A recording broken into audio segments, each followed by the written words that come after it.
ആ, ഞാൻ മാർത്താണ്ഡപുരം ക്ഷേത്രത്തിലാണ് ഇപ്പോൾ. തിരുവിതാംകൂർ ദേവസ്വം ബോർഡിൻ്റെ 2250ഓളം ക്ഷേത്രങ്ങളിൽ തിരുവിതാംകൂർ രാജകുടുംബം മാർത്താണ്ഡവർമ്മ മഹാരാജാവ് പണി കഴിപ്പിച്ച് ആയിട്ടുള്ള ക്ഷേത്രമാണിത്. ഒരേ ഒരു ക്ഷേത്രമാണ് ശ്രീ മാർത്താണ്ഡപുരം ശ്രീകൃഷ്ണസ്വാമി ക്ഷേത്രം, കിഴക്കേക്കരട, കൊല്ലം ജില്ല. വളരെ അപൂർവമായി കൃഷ്ണശിലയിൽ തീർത്തിരിക്കുന്ന വിഗ്രഹമാണ് നമ്മുടെ മാർത്താണ്ഡപുരം ക്ഷേത്രത്തിലേത്. വളരെ അപൂർവമായി കൃഷ്ണശിലയിൽ തീർത്തിരിക്കുന്ന വിഗ്രഹമാണ് ശ്രീ ഭഗവാൻ ഇവിടെ കുടികൊള്ളുന്നത്. ആചാരമനുസരിച്ച് പണ്ടൊക്കെ മാർത്താണ്ഡവർമ്മ രാജാവ് തമിഴ്നാട്ടിൽ നിന്ന് പ്രത്യേകിച്ച് കൃഷ്ണശില വരുത്തിച്ച് അങ്ങനെ പണിത ഒരു വിഗ്രഹമാണെന്ന് പറയപ്പെടുന്നു. ഞാനിവിടെ ചാർജ് എടുക്കുമ്പോൾ സാധാരണ ഒരു ക്ഷേത്രത്തിലേക്ക് വരുന്നു, അങ്ങനെ ചാർജ് എടുക്കുന്ന ഒരു ഫീൽ മാത്രമേ ഉണ്ടായിരുന്നുള്ളൂ. പക്ഷേ ഭഗവാനെ പൂജിച്ച് തുടങ്ങിയ സമയത്ത് ഒരു കാര്യം മനസ്സിലായി. ഇവിടുത്തെ ഭക്തജനങ്ങൾക്ക് ഒരു അഭേദ്യമായ ബന്ധം, ഒരു വല്ലാത്തൊരു അട്രാക്ഷനുണ്ട്. ഭഗവാനെ ഒരു ദിവസം കാണാതിരിക്കാൻ പറ്റാത്ത കുറച്ച് ഭക്തരുണ്ട്. എന്തായിരിക്കും അതിൻ്റെ കാരണം എന്ന് ഞാൻ ചിന്തിക്കാൻ തുടങ്ങി. അപ്പോഴാണ് മനസ്സിലായത് ഭഗവാൻ അവരുടെ ജീവിതത്തിൻ്റെ എല്ലാ ക്രമീകരണങ്ങളും ഏറ്റെടുത്ത് കഴിഞ്ഞിട്ടുണ്ടെന്ന് പൂർണ്ണ ബോധ്യം വന്നിട്ടുള്ള ആൾക്കാർക്ക് ഒരു കാരണവശാലും ഭഗവാനെ കാണാതിരിക്കാൻ പറ്റുന്നില്ല എന്നൊരു മനസ്സിലാക്കി. അപ്പോൾ ഞാനും ഭഗവാനെ ഒന്ന് പൂജിച്ചു തുടങ്ങിയ സമയത്ത് ഭഗവാന്റെ ആ ചൈതന്യം നമ്മളെ അറിയിക്കാൻ വേണ്ടി ഒരു പരീക്ഷണത്തിലൂടെ കടത്തിവിടുന്ന ഒരു ഫീൽ ഉണ്ടായിരുന്നു. പരീക്ഷണം എന്ന് പറയുമ്പോൾ പണ്ടൊക്കെ എല്ലാ മൂർത്തിയും പൂജിക്കും. ഭഗവാൻ കൃഷ്ണനെ പൂജിക്കുമ്പോൾ ചിലർ പറയും എന്താ പറയുക, കൃഷ്ണനെ അങ്ങ് പരീക്ഷിക്കും. അപ്പോൾ ഇതൊക്കെ കേട്ടപ്പോൾ എനിക്കും ഒരു ഭയപ്പാടുണ്ട്. കാര്യം പരീക്ഷിക്കുന്ന കൃഷ്ണനാണെങ്കിൽ നമുക്ക് ഇനിയും കൂടെ അനുഭവിക്കാൻ വയ്യാലോ എന്നൊരു ഫീലായിരുന്നു.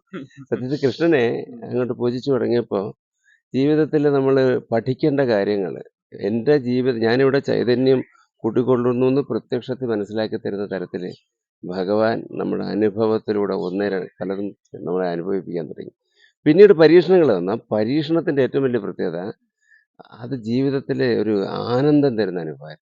അപ്പം ഭഗവാൻ പരീക്ഷിക്കുന്നു എന്ന് പറയും, അതിനെ ഭയപ്പെടേണ്ടതില്ല. കാര്യം ജീവിതത്തിൽ നമ്മളെ പഠിപ്പിക്കാനും നമ്മളെ ബോധ്യം വരുത്താനും ചൈതന്യം അറിയിക്കാനും നമ്മളെ ഒരു എന്താ പറയുന്ന ഒരു ഒരു ഒരു ഒരു നമ്മളെ ഒരു ഒരു സ്ഥിതപ്രജ്ഞനാക്കാൻ ആ ഒരു അവസ്ഥയിലേക്ക് കൊണ്ടുപോകാൻ ചൈതന്യം നമ്മളെ അങ്ങനെ പരുവപ്പെടുത്തുന്നുണ്ട്.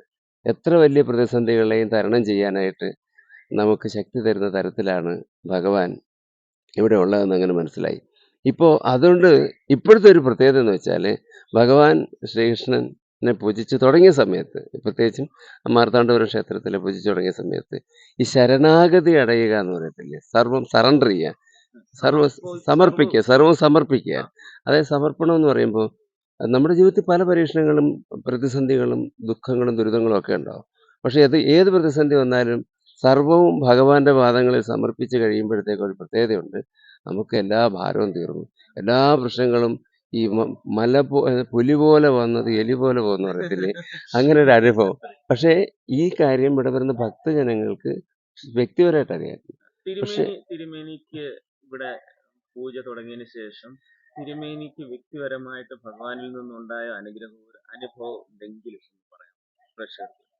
ഈ ഭഗവാന്റെ അടുത്ത് പൂജിക്കാൻ തുടങ്ങിയപ്പോൾ വ്യക്തിപരമായിട്ട് അനുഭവം എന്ന് പറഞ്ഞാല് ഈ ഞാൻ പറഞ്ഞല്ലോ, ഒരു മനസ്സിന്റെ, അതായത് നമ്മുടെ ഉദ്ദിഷ്ട കാര്യം സിദ്ധിയാണോ എന്ന് വെച്ചാൽ അങ്ങനെ ഭഗവാനെ പൂജിച്ചു തുടങ്ങിയപ്പോൾ പിന്നെ ഉദ്ദിഷ്ട കാര്യം പ്രത്യേകിച്ചൊന്നുമില്ല. ഈ പറയും ഇംഗ്ലീഷിൽ നമ്മൾ ലിവ് ഇൻ പ്രസന്റ് മൊമെന്റ്, ഈ ക്ഷണത്തിൽ സന്തോഷത്തോടെ ജീവിക്കുക. അതായത് ഭഗവാനെ പൂജിച്ചു തുടങ്ങിയപ്പോൾ എനിക്ക് കിട്ടിയ ഒരു പ്രത്യേകത, എനിക്ക് മനസ്സിലായ പ്രത്യേകത, ഭഗവാനിന്റെ ആ ഒരു മാനസിക ഭാവത്തിലേക്ക് നമുക്ക് മാറാൻ പറ്റി. അതാണ് ഏറ്റവും വലിയ പ്രത്യേകത. അതിനപ്പുറത്ത് അത് എങ്ങനെ കാര്യം സാധിച്ചു എന്ന് പറയുന്നതിലല്ല. എന്താണ് മാനസിക ഭാവം എന്ന് പറഞ്ഞാൽ ഭഗവാൻ കൃഷ്ണൻ അതിലുപരി ഭഗവാൻ കൃഷ്ണൻ ജനിക്കുന്നതിന് മുമ്പേ പ്രശ്നം തുടങ്ങി ജീവിതത്തിൽ. ജനിച്ചു വീണ നിമിഷം തന്നെ കാരാഗ്രഹത്തില്, അപ്പോൾ തന്നെ കൊല്ലാനാണ് നിൽക്കുക. അത് കഴിഞ്ഞ് കടമ്പ് കടന്ന് ഏകദേശം അമ്പാടിയിൽ എത്തുന്നു. അവിടെ കൃഷ്ണൻ അനുഭവിച്ച പോലെ ദുഃഖം മനുഷ്യരാശിയുടെ ചരിത്രത്തിൽ ഒരാൾ അനുഭവിച്ചിട്ടില്ല.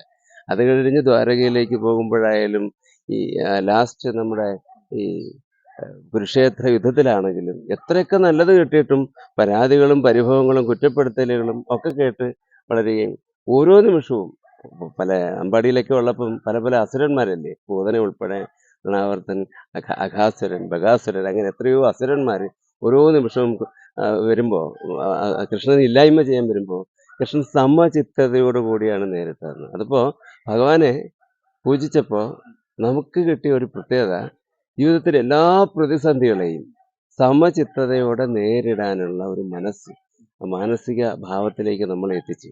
അപ്പോൾ അതായത് ഭഗവാന്റെ ഭക്തരെ ജീവിതത്തിലെ എല്ലാ പ്രതിസന്ധികളെയും, പ്രതിസന്ധി എല്ലാവരുടെ ജീവിതത്തിലുണ്ടാവും, പക്ഷെ അതിനെ ഭഗവാനിൽ സമർപ്പിച്ച് ജീവിക്കുമ്പോൾ ഏത് പ്രതിസന്ധിയിലും അമിതമായി ദുഃഖിക്കാതെ, വിഷമിക്കാതെ, അത് ഏത് സന്തോഷം വരുമ്പോഴും അമിതമായി സന്തോഷിക്കാതെ ഒരു സമചിത്തത. ഭഗവാന്റെ ഒരു പ്രത്യേകത, ചിരിച്ച മുഖമില്ലാത്തൊരു രൂപം ഭഗവാൻ കൃഷ്ണനെ നമുക്ക് കാണാൻ പറ്റത്തില്ല ലോകത്തെങ്ങും. എന്നാൽ ജീവിതത്തിൽ ഏറ്റവും അധികം ജീവിച്ചിരുന്ന കാലഘട്ടത്തിൽ ഏറ്റവും അധികം പ്രതിസന്ധികളിലൂടെ കടന്നു പോയിട്ടുള്ളതും ഏറ്റവും അധികം ഭഗവാനായിരുന്നു. ചതുർബാഹുവായി 4 തൃക്കൈകളോടുകൂടി നാരായണ സ്വരൂപനായിട്ട് കുടികൊള്ളുന്ന ഭഗവാനാണ് ഇവിടെ ശ്രീകൃഷ്ണൻ. പൂർണ്ണ അവതാര സ്വരൂപനായിട്ട് കുടികൊള്ളുന്നു, മഹാവിഷ്ണു സ്വരൂപനായിട്ട്, നാരായണ സ്വരൂപനായിട്ട് കുടികൊള്ളുന്ന ഭഗവാനാണ് ഇവിടുത്തെ ശ്രീകൃഷ്ണൻ. ഭക്തരുടെ ഉദ്ദിഷ്ടകാര്യസിദ്ധി വളരെ പ്രത്യക്ഷ ഫലപ്രദായകനാണ്. അത് എല്ലാവർക്കും അനുഭവവേദ്യമാണ്. വന്ന് ആശ്രയിച്ചിരിക്കുന്ന ഭക്തർക്ക് ഇത്രയും ക്ഷിപ്രപ്രസാദിയായിട്ട് അനുഗ്രഹിക്കുന്ന ഒരു ചൈതന്യം ആ ഭഗവാനിൽ കുടികൊള്ളുന്നത് നമുക്ക് അനുഭവിക്കാൻ കഴിയുന്നുണ്ട്. സദാശിവൻ പിള്ള ചേട്ടനോട് നമുക്ക് ഇവിടുത്തെ അഖില വാദ്യ ആണ് അല്ലേ? അദ്ദേഹത്തിന് ഈ ഇവിടെ അനുഭവത്തെ ഒന്ന് പറഞ്ഞാട്ടെ. ഞാനിവിടെ വന്നിട്ട് പണ്ടേ ഇവിടെ അപ്പുറത്ത് വായനശാല ഉണ്ട്, അവിടെ ഭാര്യ നാസറക്കാരിയായിരുന്നു. അവരിവിടെ പഠിച്ച് ഇവിടെ ജോലി കിട്ടി. അത് കഴിഞ്ഞിട്ട് ഞാൻ ദേവസ്വത്തിൽ കയറി പെൻഷൻ പറ്റി ഇപ്പം നിൽക്കുകയാണ്. ഞാൻ ഏറ്റുമാനൂർ സഗ്രൂപ്പ് ഇരുന്ന് പെൻഷൻ പറ്റിയത്. അവിടുന്ന് പെൻഷൻ പറ്റിയിട്ട് ഞാനിപ്പം ഇവിടെ പകരത്തിന് തകന് നിൽക്കുക. പിന്നെ ഇവിടെ പണ്ടേ ഉള്ള ഒരു ക്ഷേത്രം എന്നാ പറഞ്ഞാൽ നമുക്ക് അത്രയും അറിവില്ല. നമ്മുടെ കാരണവരൊക്കെ പറയുന്നത് അങ്ങനെ ഇവിടെ കല്യാണമൊക്കെ നടന്നിട്ടുള്ള ക്ഷേത്രമാണെന്ന് പറയുന്നത്. ഇവിടെ കല്യാണം നടത്താനും കുട്ടികളില്ലാത്തവർക്ക് കുട്ടികൾ ജനിക്കാൻ വേണ്ടിയൊക്കെ തൊട്ടിയും കാര്യങ്ങളും ഒക്കെ പ്രത്യേകത എന്താണ്? കുഞ്ഞുങ്ങളും ഇതുണ്ടാവും. തൊട്ടി കൊടുക്കുക, തൊട്ടില് നമ്മൾ ഇവിടെ കൊടുക്കുക, അങ്ങനെയൊക്കെ. പിന്നെ മെയിനായിട്ട് പാൽപ്പായസം, അങ്ങനെയൊക്കെയുള്ള കാര്യങ്ങൾ.